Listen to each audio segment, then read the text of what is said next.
الحمد لله وكفى وسلام على عباده الذين اصطفى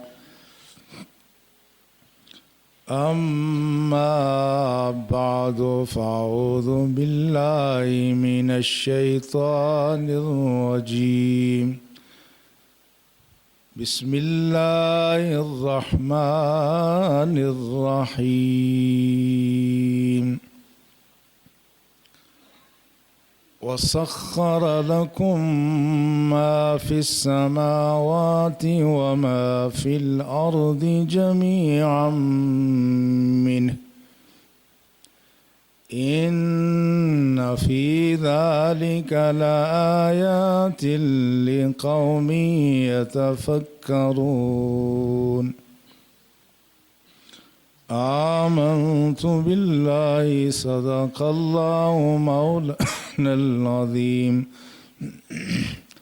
قال الله تبارك وتعالى في شأن حبيبه الكريم إن الله وملائكته يصلون على النبي يا أيها الذين آمنوا صلوا عليه وسلموا تسليما اللهم صل على سيدنا ونبينا ومولانا محمد وعلى آله وأصحابه أجمعين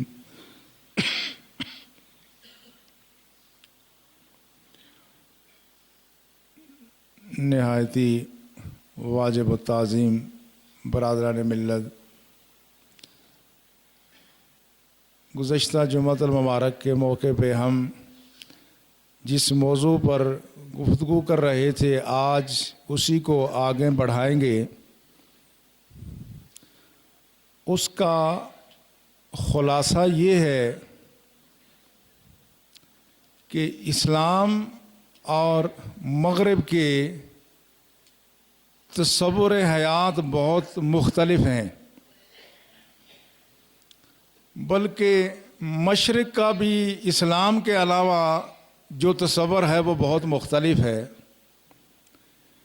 اسلام کے علاوہ باقی ساری دنیا جو اس دور کی مہذب دنیا کہلاتی ہے، دعوے دار ہے، اس کا کہنا یہ ہے کہ اس ساری کائنات میں انسان بھی اس کا ایک حصہ ہے۔ مغرب کا تصور حیات یہ ہے کہ انسان کائنات کا ایک حصہ ہے، مگر اسلام کا تصور حیات یہ ہے کہ یہ ساری کائنات انسان کا حصہ ہے۔ یہ دو مختلف باتیں ہو گئی۔ ہم کہتے ہیں اگر یہ مان بھی لیا جائے کہ انسان کائنات کا حصہ ہے، تو یہ پھر انسان کائنات کا خلاصہ ہے، یہ کائنات کا مرکز ہے، یہ کائنات کی اصل ہے، باقی ساری کائنات اس کے گرد گردش کرتی ہے۔ یہ وہ بنیادی نقطہ ہے۔ اس پر اس دفعہ میں نے مغرب میں بھی بات کی کہ ان کے اور ہمارے تصور حیات میں فرق یہ ہے، یہ کہتے ہیں انسان کائنات کا جز ہے، ہم کہتے ہیں نہیں، انسان کل ہے، کائنات اس کی جز ہے۔ یہ سارا نظام اس انسان کے گرد گھوم رہا ہے۔ یہ وسیع و عریض کائنات، یہ سورج و چاند، یہ جگمگاتے ستارے، یہ روشن کہکشائیں، یہ زمین کا حسن و جمال، یہ پھولوں کا تبسم اور یہ غنچوں کی مسکراہٹ، یہ عمدہ اور اعلیٰ اجناس اور اقسام کے پھل فروٹ، یہ کائنات کی سینے میں دفن جتنے خزانے ہیں، یہ سب انسان کے لیے ہیں، یہ سب انسان کے لیے ہیں۔ اور گزشتہ جمعہ المبارک میں میں یہی عرض کرنا چاہتا تھا کہ انسان کی آنکھیں کھل جائیں تو شرم کے مارے آدمی نگاہ اٹھا نہ سکے کہ خدا کی سرزمین پر خدا کی نعمتیں خدا کے اتنے احسانات سے استفادہ بھی یہ بندہ کرے اور اسی کی سرزمین پہ اس کی نافرمانی بھی کرے، اسی کے سامنے سینہ تان کے اکڑ کر بھی چلے، اسی کی سرزمین میں ظلم و ستم بھی روا رکھے۔ اگر انسان کو اس بات کا ادراک ہو جائے کہ اس کائنات میں اس کی اہمیت کتنی ہے تو آدمی کبھی بھی خدا کی نافرمانی پر اصرار نہیں کر سکتا۔ جس طرح والدین سے آدمی مستقل طور پہ روٹھ کے ناراض ہو کے دور نہیں جا سکتا، کبھی ناراضگی ہو بھی جائے تو آدمی کوشش کرتا ہے کہ جلد از جلد میں ان کو منا لوں۔ جہاں پیارے محسنوں سے آدمی وقتی طور پر تو غلطی کوتاہی ان کی دل شکنی ہو سکتی ہے، لیکن کسی محسن کو آدمی نظر انداز کبھی نہیں کر سکتا، اور کائنات میں رب سے زیادہ محسن کوئی اور شخصیت نہیں ہے۔ یہ وہ بنیاد ہے جس پر ہم بات آگے بڑھائیں گے۔ مغرب کا تصور حیات ہے کہ نہیں، یہ کائنات بھی انسان کی طرح یہ اس کا ایک حصہ ہے، جس طرح باقی چیزیں پیدا ہوتی ہیں ختم ہوتی ہیں، جس طرح حیوانات زندہ ہوتے ہیں تخلیق ہوتی ہے مر جاتے ہیں، انسان بھی زندہ ہوتا ہے مرتا ہے ختم ہو جاتا ہے۔ اس کا اب قرآن کی روشنی میں جو قرآنی تصور حیات کیا ہے، فرمایا للہ ما فی السماوات و ما فی الارض، زمین اور آسمان میں جو کچھ ہے یہ اللہ کے لیے ہے۔ اور دوسری آیت میں سورہ جاثیہ میں فرمایا وَسَخَّرَ لَكُم مَا فِي السَّمَاوَاتِ وَمَا فِي الْأَرْضِ جَمِيعًا مِّنْهُ، فرمایا زمین و آسمان میں جو کچھ ہے یہ تمہارے لیے مسخر ہے۔ آیات دونوں میں لام لب استعمال ہوا ہے، سخر لکم، ایک جگہ رب نے فرمایا للہ ما فی السماوات و ما فی الارض، زمین و آسمانوں میں جو کچھ ہے وہ اللہ ہی کے لیے ہے، اور دوسری جگہ فرمایا سخر لکم ما فی السماوات و ما فی الارض، زمینوں اور آسمانوں میں جو کچھ ہے وہ تمہارے لیے مسخر ہے۔ اور اس کی وجہ کیا ہے؟ میری وجہ سے میں پنکھا بند کراتا ہوں، آپ کو تکلیف ہوتی ہوگی، وجہ یہ مجھے ہے کوئی پھیپھڑے کی تکلیف، یہ پنکھا چلتا ہے میرے پاؤں ٹھنڈے ہوتے ہیں اور میرا سارا جسم جام ہونا شروع ہو جاتا ہے۔ آپ کو میں تکلیف کی معافی چاہتا ہوں، میرا پھر گلا بند ہو جاتا ہے، اس میں آپ کو بھی کوفت ہوتی ہے، تو اس لیے میں آپ کو زحمت دے رہا ہوں، اللہ آپ کو جزائے خیر دے۔ تو میں عرض کیا کر رہا تھا، اللہ کا ارشاد یہ ہے کہ زمین و آسمان میں جو کچھ ہے وہ اللہ کے لیے ہے۔ یہ لام بھی وہاں بھی استعمال ہو، سخر لکم یہاں بھی ہے للہ، اللہ کے لام کا استعمال عربی میں کئی معنوں میں ہوتا ہے، دو معنوں میں یہاں استعمال ہوا ہے۔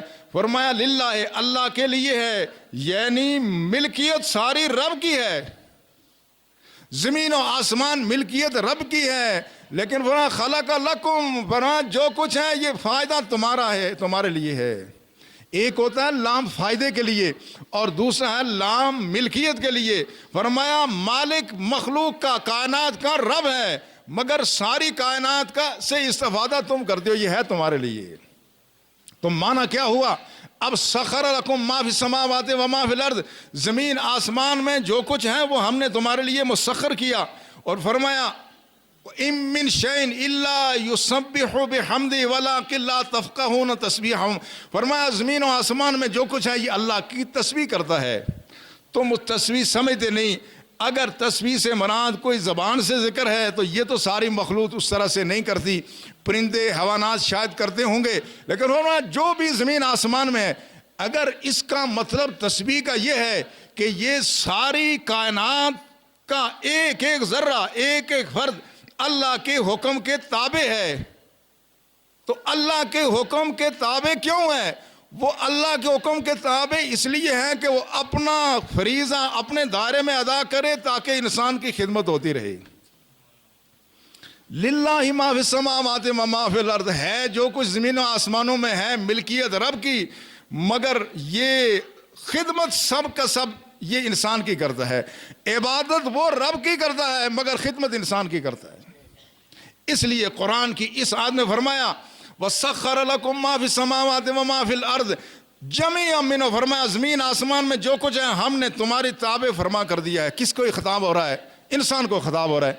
فرمایا اِنَّ فِي ذَلِكَ لَآيَاتٍ لِقَوْمٍ يَتَفَكَّرُونَ، بلا شبہ اس میں نشانیاں ہیں اس قوم کے لیے جو سوچ اور عقل سے کام لیتی ہے۔ اب اس میں گویا اب سوچ وچار کی ضرورت ہے کہ یہ زمین و آسمان کا ہمارے لیے کیسے تابع فرمان ہے، یہ زمین و آسمان ہمارے لیے کیسے ہے، اس پہ توجہ کی ضرورت ہے۔ مگر اس میں جب میں بات کروں گا تو آپ کو یہ بات عجیب لگے گی۔ جب بات یہاں گائے کی آئے گی، جب بات یہاں اونٹ کی آئے گی، تو آپ سمجھے گے یہ مسجد کے محراب سے ممبر سے کیا بات ہو رہی ہے۔ ہمارا ایک خاص ذہن بنا ہوا ہے، ہم خاص انداز میں آپ کی بات میں یہ کہنا عام جو رجحان ہے، آپ تو الحمدللہ آپ تو کوئی بات سننے آتے ہیں، اس کا تجزیہ کرتے ہیں، بعد اب اپنی رائے بھی، اللہ آپ کو جزائے خیر عطا فرمائے۔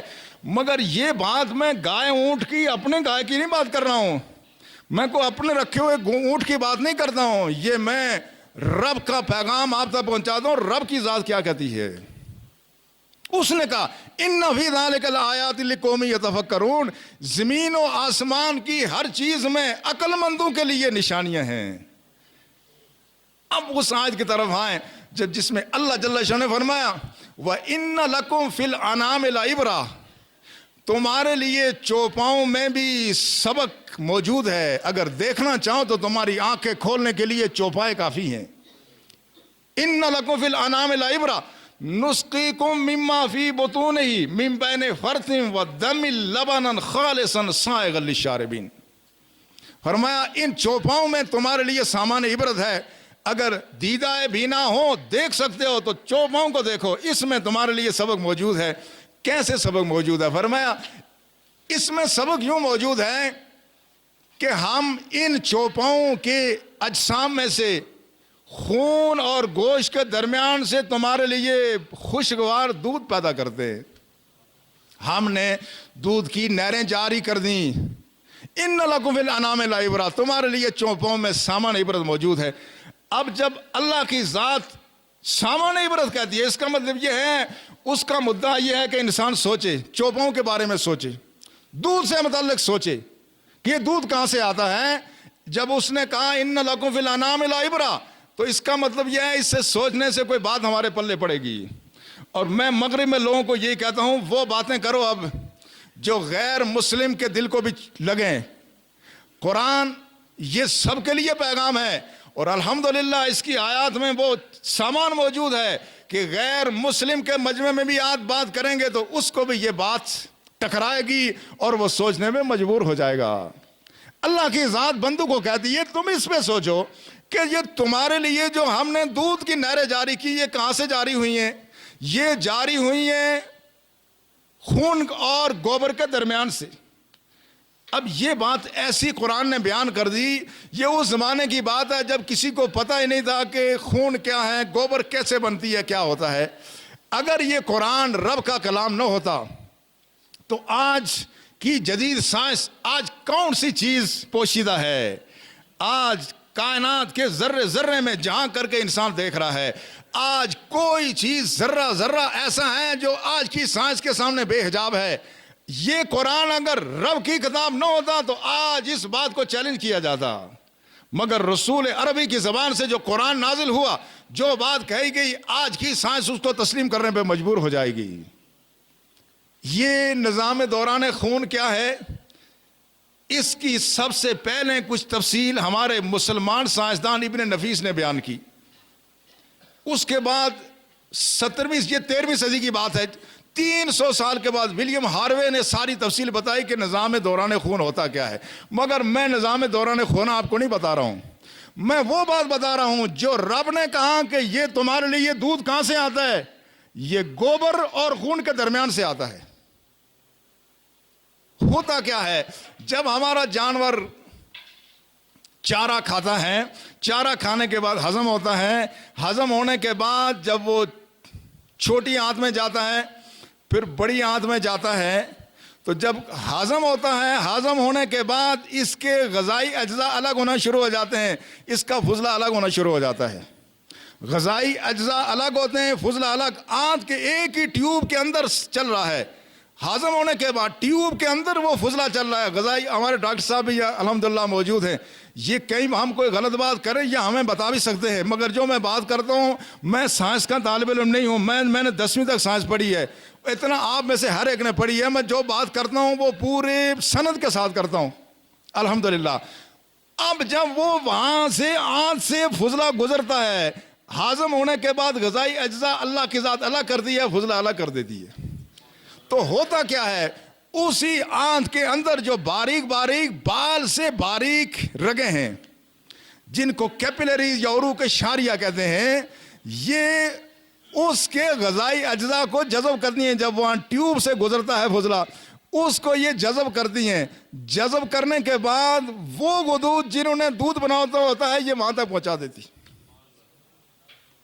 کسی کو پتا نہیں تھا کہ آنتوں میں عمل کیا ہو رہا ہے، ہماری سائنس اندھی سی۔ رب کا قرآن کہتا ہے کہ یہ کہاں سے دودھ آتا ہے، یہ دودھ آتا ہے گوبر اور خون کے درمیان سے۔ آج کی سائنس رسول اللہ کے قدموں میں آج ڈھیر ہو رہی ہے۔ جو بات اللہ کے رسول نے فرمائی آج کی سائنس یہ بتاتی ہے کہ یہی ہوتا ہے۔ خون اور خزلے سے وہ اجزاء الگ ہو کے تو وہ خون وہ غذائی اجزاء لے کر کے وہ ان غدود تک پہنچا دیتا ہے جنہوں نے دودھ بنانا ہوتا ہے۔ تو رب فرماتا ہے ان لکم فی الانعام لعبرۃ، تمہارے لیے چوپاؤں میں سامان عبرت موجود ہے۔ تم نے کھلایا چارہ تھا، کھلایا بھوسا تھا، تم نے کھلائی کھل کھلائی تھی، پانی پلایا، مگر ہم نے اس پانی کو، اس چارے کو دودھ کی شکل دے دی ہے۔ اور دودھ کی شکل ہی نہیں دی ہے بلکہ ایسی غذا تمہیں دے دی کہ اس کا کوئی بدل تمہارے پاس نہیں ہے۔ یہ ذرا یہ سوچو کہ یہ جو تمہیں ہم دودھ عطا فرما رہے ہیں اس پہ بھی ذرا کبھی آپ نے غور کیا؟ یہ دودھ جو ہماری گائے بھینس دیتی ہے یہ کیا بچڑے کے لیے ہی دیتی ہے؟ نہیں، شروع میں بچڑے کے لیے بھی، شروع سے آنے میں 2 تھن تھا، ویسے بھی شروع تو بندے بھی لینے شروع ہو جانے۔ پہلے دن سے کہتے ہیں 2 تھن، اگر گائے بھینس سے کہتے ہیں 2 بچڑے کے لیے 2 ہمارے لیے۔ کوئی پوچھے کہ یہ گائے خدا نے بچڑے کے لیے بنائی یا ہمارے لیے بنائی؟ کہا جائے گا بچڑے کے لیے بھی بنائی لیکن اصل میں ہمارے لیے بنائی۔ یہ جو ادھر تھوڑا اس کے لیے ایسا کیوں ہے تاکہ گائے کی نسل بھی جاری رہے، اس کے لیے اس لیے ہے کہ گائے کی نسل باقی رہے۔ مگر آہستہ آہستہ بچڑے کا دودھ کم ہونا شروع ہو جاتا ہے، ہم اپنا دودھ زیادہ لینا شروع کر دیتے ہیں۔ بچڑے کو، بکری کے بچے کو، بھینس کے بچے کو دودھ کی ضرورت کم ہوتی ہے، وہ سارا دودھ کون لیتا ہے؟ ہم لیتے ہیں۔ تو اگر ہم یہ دودھ لیتے ہیں تو پھر قرآن کا فرمانا یہ سچا ہے یا مغرب کا فرمانا ٹھیک ہے؟ قرآن کہتا ہے وَسَخَرَ لَكُم مَا فِي السَّمَاوَاتِ وَمَا فِي الْأَرْضِ، یہ جو زمین میں جو کچھ ہے ہم نے تمہارے لیے مسخر کیا۔ اور قرآن میں دوسرا فرمایا وَالْأَنْعَامَ خَلَقَهَا لَكُمْ فِيهَا دِفْءٌ وَمَنَافِعُ وَمِنْهَا تَأْكُلُونَ، کہا یہ جو چوپائے ہیں اس میں تمہارے لیے فائدے ہی فائدے ہیں، اس سے تم لباس بھی گرم بناتے ہو، تمہارے لیے اس میں فائدے ہی فائدے ہیں۔ پتہ کیا چلتا ہے کہ جتنی دنیا کی بھینسیں ہیں، دنیا کی گائے، بھیڑ، بکریاں، جتنے جانور ہیں یہ بنا کس کے لیے بنائے گئے ہیں؟ ان کے بچوں کے لیے نہیں بلکہ یہ انسان کے لیے بنائے گئے ہیں۔ ان کے بچوں کے لیے نہیں، وہ چند دنوں تک، مہینوں تک دودھ استعمال کرتے ہیں، وہ دودھ سے بے نیاز ہو جاتے ہیں۔ یہ سارا دودھ کون استعمال کر رہا ہے؟ سارا دودھ انسان استعمال کر رہا ہے۔ تو پھر دیکھو یہ دنیا کی اتنے جو جانور دودھ دینے والے ہیں یہ دودھ کس کی خاطر دے رہے ہیں؟ ان کے جسم سے دودھ کی نہریں کس کی خاطر جاری ہیں؟ وَإِنَّ لَكُمْ فِي الْأَنْعَامِ لَعِبْرَةً، بندو تمہارے لیے سامان عبرت موجود ہے۔ توجہ کرو، غور سے دیکھو، تمہیں خدا نے جو اتنے جانور پیدا کیے اس کا مرکز تو تم ہی ہو، یہ دودھ تو تمہیں دے رہے ہیں، اور ایسا دودھ دے رہے ہیں، ایسا دودھ دے رہے ہیں کہ اس کا کوئی بدل نہیں ہے۔ جو دودھ اللہ کی ذات جانوروں کے ذریعے سے ہمیں فراہم کرتی ہے اس کا روح زمین پر کوئی بدل نہیں ہے۔ یہ الگ بات ہے کہ ہمارا علم بڑھ رہا ہے، ہمارا کتابی علم بڑھ رہا ہے، مگر ہماری بصیرت، ہماری عقل پہ پردے پڑتے جا رہے ہیں، جس کے لیے اللہ کا قرآن کہتا ہے سائغا للشاربین، یہ پینے والوں کے لیے بڑا خوشگوار ہے، پینے والوں کے لیے بہت طاقتور ہے، پینے والوں کے لیے اس سے بہتر مشروب اور کوئی نہیں ہے۔ اس لیے رسول اللہ صلی اللہ علیہ وسلم کی نگاہ نبوت سب چیزوں کو بے حجاب دیکھ رہی تھی۔ اللہ کے رسول جب بھی کوئی کھانا تلاوت فرماتے، کوئی چیز آپ نوش فرماتے تو اس کے بعد جو دعا کرتے تھے اس کے آخر میں یہ ضرور فرماتے وَأَطْعِمْنِي خَيْرًا مِّنْهُ، یا اللہ اس سے اور بہتر عطا فرما، اور بہتر کھلا۔ ہر کھانے پینے کی چیز کے بعد دعا ہوتی تھی، مگر ہمارے یہاں اب دعا ہی چھوٹ گئی ہے۔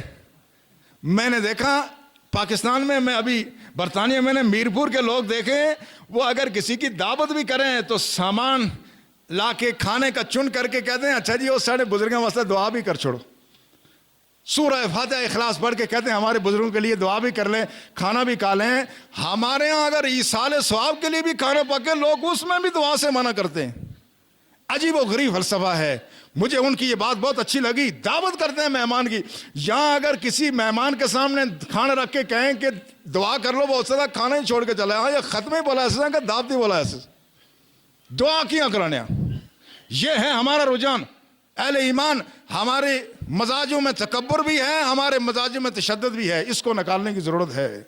ہم خدا سے مانگنے میں، اب نمازوں کے بعد لوگوں نے دعا مانگنا چھوڑ دیا اور دعا سے منع کرنا شروع کر دیا ہے۔ ہم خدا سے نہیں مانگے تھے، کس سے مانگے کہ یہ کون سی عبادت ہے کہ جس میں آدمی خدا سے مانگنے میں عار محسوس کرتا ہے، شرم محسوس کرتا ہے۔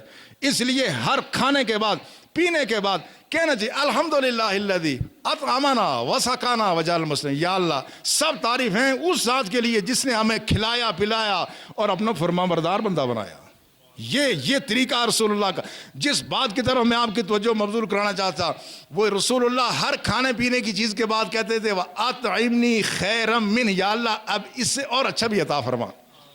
مگر جب بھی خدا کے رسول نے دودھ شوق فرمایا، کبھی بھی آپ نے یہ نہیں کہا اطعمنی خیرا منہ، یا اللہ اس سے بہتر پلانا۔ نگاہ نبوت دیکھتی تھی کہ جتنی عمدہ خوراک دودھ ہے، اس سے بہتر خوراک روئے زمین پر نہیں ہے۔ کبھی اللہ کے رسول نے دودھ کے بعد یہ نہیں فرمایا اطعمنی خیرا منہ، یا اللہ اس سے مجھے بہتر عطا فرمانا۔ تو اس لیے قرآن نے کہا ان لکم فی الانعام لعبرۃ، تمہارے لیے چوپاؤں میں بھی سامان عبرت موجود ہیں، بشرطے کہ آنکھیں کھول کے دیکھو۔ نسقیکم مما فی بطونہا من بین فرث ودم لبنا خالصا، یہ دودھ بھی ہے خالص بھی ہے۔ آپ کو اب بازار کا دودھ خالص نہیں ملے گا، اس میں جو کچھ ملاوٹ ہوتی ہے خدا کی پناہ ہے، یہ قابل انسانوں کے استعمال کے لیے نہیں ہے۔ خالصا یہ ہے بھی خالص، سائغن بڑا خوشگوار ہے، پینے میں بھی اس کا بڑا عمدہ ذائقہ ہے۔ سائغن للشاربین، یہ پینے والوں کو سیراب کر دیتا ہے۔ یہ سیراب اس معنی میں بھی آدمی کو زبان کی بھی حلاوت ہے اور جسم کی تقویت ہے۔ ابھی جو بہت ہی نئی تحقیق سامنے آئی ہے، اس کی روشنی میں جو شخص دودھ کا ایک کپ استعمال کر لے، ایک گلاس استعمال کرے، یہ جو اینٹی بائیوٹک آپ 10 کھاتے ہیں اس کے برابر اس میں طاقت موجود ہے۔ 10 گولیاں جتنا آپ بیماری کے خلاف قوت مدافعت کو بہتر کرنے کے لیے اگر آپ 10 گولیاں کھائیں، اس کے مقابلے میں ایک دودھ کا گلاس بھی لیں، یہ اس سے زیادہ طاقت فراہم کرتا ہے۔ اور پھر بعض ایسے دودھ بھی ہیں جس میں بہت زیادہ تقویت ہے، جس طرح اونٹ کا دودھ ہے، اونٹنی کا دودھ، اس کے لیے تو اس میں ڈراپسی ایک خاص قسم کا مرض ہوتا ہے، وہ ڈراپسی میں اس مرض کے لیے تو اونٹنی کا دودھ اتنا عمدہ ہے۔ آج کی جدید سائنس بتاتی ہے جو آدمی وہ استعمال کریں، ڈراپسی کی شکل میں آدمی کا بلڈ پریشر بڑھ جاتا ہے، دل پر دباؤ بڑھتا ہے، مگر اونٹ کا دودھ جو اونٹنی کا دودھ استعمال کرے اس کو یہ تکلیف نہیں ہوتی ہے۔ یہ بہترین غذا اللہ نے ہمیں عطا فرمائی، تو پھر فرمایا اس میں تمہارے لیے منافع ہیں، اس میں تمہارے لیے فائدے ہی فائدے ہیں۔ آپ کائنات کی جس چیز پر نظر ڈالیں گے اس میں فائدہ ہی فائدہ ہوگا۔ اللہ کی ذات اہل ایمان کو دعوت دیتی ہے۔ یہ الگ بات ہے کہ ہم نے کبھی اس موضوع پر نہ بات کی نہ ہم یہ بات سنتے ہیں، ہم اس پر بات نہیں سنتے، مگر رب کی ذات کیا کہتی ہے افلا ينظرون الى الابل كيف خلقت، یہ بندے اونٹ کو نہیں دیکھتے کہ اللہ نے ایسے کسے کیسے پیدا فرمایا۔ افلا ينظرون الى الابل كيف خلقت، اللہ کی ذات بندوں کو دعوت دیتی ہے، بندو دیکھو یہ اونٹنی صرف دودھ ہی نہیں دیتی، جس میں تمہاری بیماریوں کا علاج ہے، کہا اس اونٹ کو دیکھو۔ افلا ينظرون الى الابل كيف خلقت، یہ اونٹ کو دیکھو، خدا نے اس اونٹ کو کیسے پیدا فرمایا۔ یہ بات اس دور کے لوگوں کے لیے ہی نہیں تھی، زمانہ آگے بڑھتا جا رہا ہے، اس زمانے کے لوگوں کو پتا تھا کہ یہ اونٹ میں کیا خصوصیت ہے، کچھ پتا نہیں تھا۔ اس زمانے میں ہماری سائنس نے اتنی ترقی نہیں کی تھی۔ یہ آج کے دور کو بالخصوص مخاطب کیے کر کے اللہ فرما رہا ہے افلا ينظرون الى الابل كيف خلقت، کیا تم اونٹ کو نہیں دیکھتے یہ کیسے پیدا کیا گیا ہے، اس کی تخلیق کو دیکھو، یہ اللہ نے کیسے پیدا فرمایا۔ یہ اونٹ کو کہا جاتا ہے یہ صحرائی سفینہ ہے، صحرا کا جہاز ہے۔ اونٹ کو صحرا کا جہاز کہا جاتا ہے.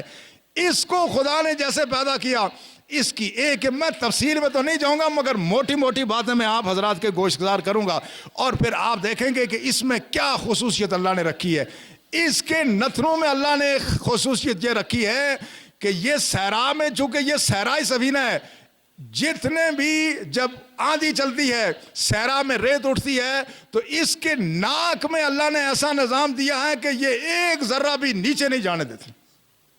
اس کی تخلیق ایسے. مگر اس مرحلے پر میں آگے بات بڑھانے کے بجائے میں دوسری طرف ایک شرعی مسئلہ بھی عرض کروں گا, اور اس میں بھی ایک اور بات واضح ہو جائے گی. وہ جو پیچھے میں آپ باقاعدہ جو ہمارا سلسلہ چل رہا تھا طہارت کے مسائل, میں اونٹ پر تو تفصیل آئندہ عرض کروں گا, مگر اونٹ کی اس خصوصیت کے ساتھ ساتھ انسان کی طرف توجہ کرتے ہیں. جو میں نے آپ کو پیچھے مسائل عرض کیے تھے کہ وضو کے مسائل کون سے تھے, وضو کے فرائض میں نے 8-9 عرض کیے تھے جو مختلف فقہاء کے نزدیک ہے, مگر اس میں 4 تو فرائض ایسے جس پر سارے متفق ہیں. ہاتھوں کا کونیوں تک دھونا, اور اس کے بعد چہرے کا جہاں سے بال شروع ہوتے ہیں ٹھوڑی کے نیچے تک چوڑائی میں یہ جو سفید جگہیں ہیں کان کے درمیان یہ دھونا, اور سر کے چوتھائی حصے کا مسح, اور پاؤں کا ٹخنوں سمیت دھونا. یہ 4 فرض ایسے ہیں جس پہ سب اتفاق کرتے ہیں. اب میں آج وضو کے کچھ آگے سنتیں عرض کروں گا. وضو کی سنتیں, یہ تو فرائض حنفیوں کے نزدیک, باقیوں کے نزدیک, کسی کے نزدیک 8 سے, کسی کے نزدیک 9, کسی کے نزدیک بسم اللہ پڑھنا بھی فرض ہے, کسی کے نزدیک اس میں پے در پے ہونا بھی فرض ہے, اور کسی کے نزدیک نیت کرنا بھی اس میں فرض ہے, کسی کے نزدیک پورے سر کا مسح بھی فرض ہے. جب ہم وضو کریں گے تو یہ تو آپ نے سن لیا تھا کہ سب کا ہی خیال رکھا جائے, مگر وضو کی جو سنتیں ہیں اس میں ایک سنت کون سی ہوتی ہے جو رسول اللہ نے اکثر وہ کام کیا مگر کبھی کبھی چھوڑ بھی دیا بغیر عذر کے. سنت کون سی چیز ہے؟ اللہ کے رسول نے جو کام ہمیشہ کیا مگر کبھی کبھار بغیر عذر کے چھوڑ دیا, اس کو سنت کہا جاتا ہے. اب اللہ کے رسول کا معمول یہ تھا, ہاتھوں کا دھونا کلائیوں تک, یہاں تک دھونا یہ سنت ہے. اس کے بعد پھر کلی کرنا, ناک میں پانی چڑھانا یہ بھی سنت ہے. اس لیے رسول اللہ صلی اللہ علیہ وسلم نے فرمایا اذا توضأت, جب تم وضو کرو تو پھر کیا کرو, وضو یوں کرو کہ ہاتھوں کو پاؤں کو دو, ہاتھوں کو دو, چہرے کو دو, اور اس کے بعد فَأَبْلِغْ فِي الْمَضْمَضَةِ وَالِاسْتِنْشَاقِ مَا لَمْ تَكُنْ صَائِمًا. اللہ کے رسول کی حدیث سماعت فرمائے, اللہ کے رسول نے فرمایا کلی کرنے میں اور ناک میں پانی ڈالنے میں مبالغہ کیا کرو بشرطے کہ تم روزے دار نہ ہو.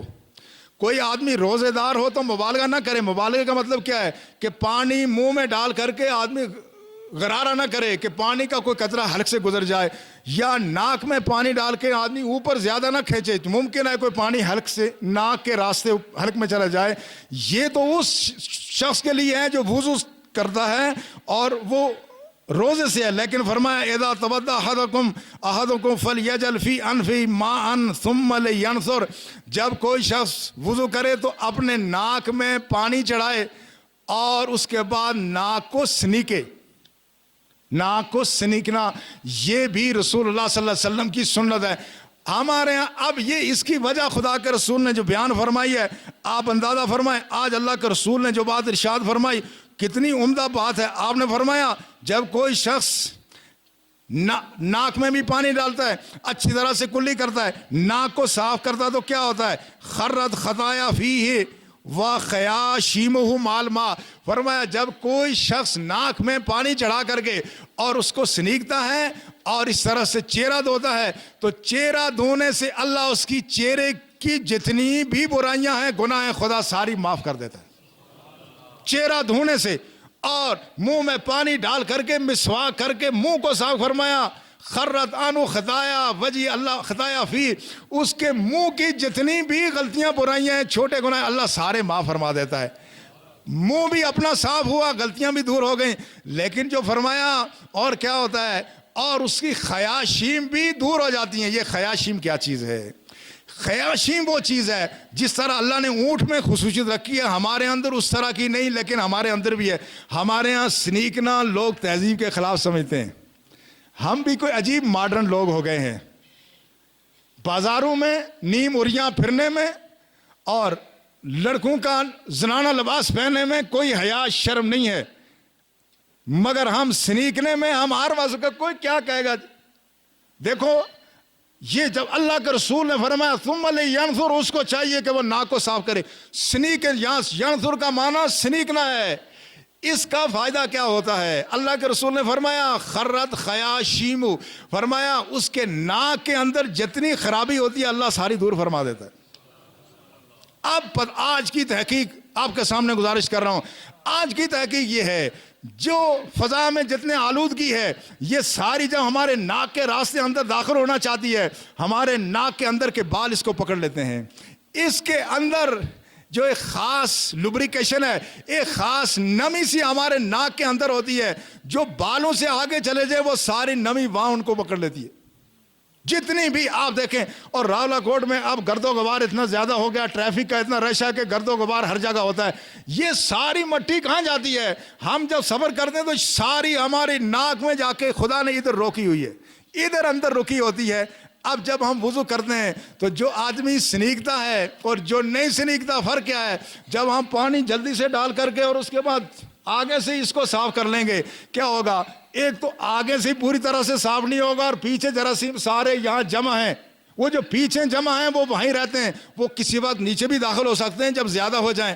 جب کوئی آدمی پوری طرح سے ناک سنیکتا ہے تو سارے اس کے جراثیم ناک کے سارے دور ہو جاتے ہیں۔ اللہ کے رسول کا ارشاد سنو، جب کسی سائنس کو پتہ نہیں تھا کہ آدمی کے ناک کے اندر کون سا عمل ہوتا ہے، کیا چیز رکتی ہے، خدا نے، اللہ کے رسول نے فرمایا خرت خیاشیمہ، اس کی ناک کی ساری آلودگی اس سے دور ہو جاتی ہے۔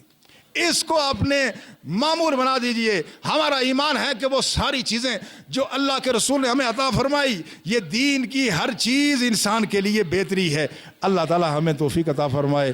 وما علینا الا البلاغ۔